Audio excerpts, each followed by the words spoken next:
Study mat সিম্পলের পক্ষ থেকে মাধ্যমিক 2026 ছাত্রছাত্রীদের জন্য নিয়ে এলাম মাধ্যমিক এবিটিএ টেস্ট পেপারের ভূগোলে পেজ নাম্বার 41 এর সম্পূর্ণ প্রশ্নোত্তর।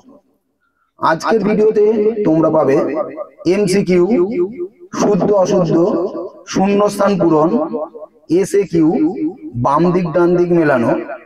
তোমরা বলতেই পারো এমসিকিউ ও শুদ্ধ অশুদ্ধ তো টেস্ট পেপারে শেষ দিকে অ্যান্সার করা আছে, ঠিকই বলেছো, কিন্তু সেই উত্তরে দু একটা ভুল আছে।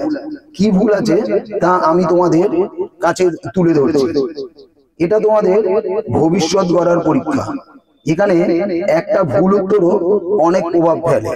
যেমন তোমাদের টেস্ট পেপারে দেওয়া আছে ভারত মহাসাগরের একটি উষ্ণ স্রোতের উদাহরণ কি? এই উত্তরটি দেওয়া আছে খ। এটা ঠিক নয়, কারণ পশ্চিম অস্ট্রেলীয় স্রোত ভারত মহাসাগরের পূর্ব দিক দিয়ে প্রবাহিত হয় এবং এর প্রকৃতি শীতল। এটি একটি শীতল সমুদ্র স্রোত। আবার একটি ভুল আছে 1.8-এ, সেখানে উত্তর দেওয়া হয়েছে ক, অর্থাৎ সর্বাধিক আন্তর্জাতিক সীমানাযুক্ত রাজ্য সেখানে বলছে জম্মু কাশ্মীর। এটা ঠিক নয়, কারণ এটি যদি 2019 সালের আগের প্রেক্ষাপটে তৈরি হয় তাহলে ঠিক আছে, তাকে রাজ্য হিসেবে ধরা যেতে পারে। কিন্তু বর্তমানে যদি আমি প্রশ্নকর্তা বর্তমান হিসাবে খোঁজেন তাহলে উত্তরটি হবে পশ্চিমবঙ্গ। তাই এই ছোটখাটো ভুলগুলোকে তোমাদের ঠিক করতে হবে।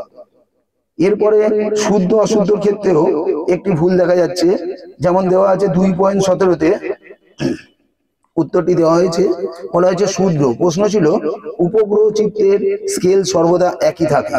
এটা ঠিক নয়, কারণ উপগ্রহ চিত্রের স্কেল চিত্রের স্থানিক রেজলিউশনের উপর নির্ভর করে, যা উপগ্রহের ক্যামেরা এবং সেন্সরের ধরনের উপর ভিত্তি করে ভিন্ন হতে পারে। এরপর একে একে আমি দিয়েছি তোমাদের 2 মার্কস, 3 মার্কস ও 5 মার্কসের অ্যান্সার। টু দা পয়েন্ট উত্তর লেখা আছে। আর লং কোশ্চেনের ক্ষেত্রে অর্থাৎ বিভাগ ও এর যে 5.1 আছে, সেখানে আমি বলবো তোমরা যদি বায়ুমণ্ডল চ্যাপ্টারটা এবং 5.2-এ ভারতের প্রাকৃতিক দিকটা অ্যাভয়েড করো তাতে তোমাদের অসুবিধা হবে না, সব প্রশ্নেরই উত্তর দিতে পারবে এবং সিলেবাসটা অনেক হালকা হয়ে যাবে। আর যাদের সব রেডি তাদের তো আর অন্য কিছু বলারই নেই, এটা খুবই ভালো। তোমাদের সম্পূর্ণ বই খুঁজে উত্তর বের করতে হবে না, আমি প্রত্যেকটা পেজ সলভ করে দেব। তোমরা কেবল লিঙ্কে ক্লিক করে ফ্রি পিডিএফ ডাউনলোড করে নেবে এবং সকল বন্ধুদের শেয়ার করে দেবে, কারণ তুমি নিশ্চয়ই চাও তোমার সকল বন্ধু ভালো ফল করুক।